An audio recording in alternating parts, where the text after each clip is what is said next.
Sports today নামক এক সংবাদ মাধ্যম সূত্রে খবর, গত বছর অস্ট্রেলিয়া সফরের মাঝে কোহলিকে আবার অধিনায়ক করার সম্ভাবনা তৈরি হয়েছিল। কোহলিকে সেই বিষয়ে ইঙ্গিতও দেওয়া হয়েছিল।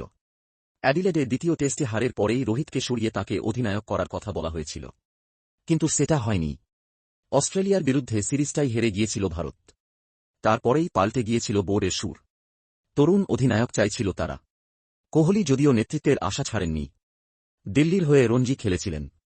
ভেবেছিলেন ইংল্যান্ডের বিরুদ্ধে টেস্ট সিরিজে তাঁকেই অধিনায়ক করা হবে, কিন্তু এপ্রিলে কোহলিকে জানিয়ে দেওয়া হয় ইংল্যান্ডে তাঁকে একজন ব্যাটার হিসাবেই নিয়ে যাওয়া হবে।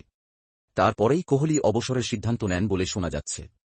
রঞ্জি খেলার সময় যে কোহলির ভাবনায় টেস্ট থেকে অবসরের কোনো ভাবনা ছিল না, তা স্পষ্ট দিল্লির কোচ শরণদীপ সিংহের কথায়। আইপিএলের সম্প্রচারকারী চ্যানেলে শরণদীপ বলেছেন, কোনো ইঙ্গিত পাইনি, কারো থেকে শুনিনি। রঞ্জি ট্রফি চলার সময় আমাকে বলেছিল ইংল্যান্ডে গিয়ে ৩-৪টে শতরান করতে চায়, কারণ ও দলের সবচেয়ে অভিজ্ঞ ক্রিকেটার।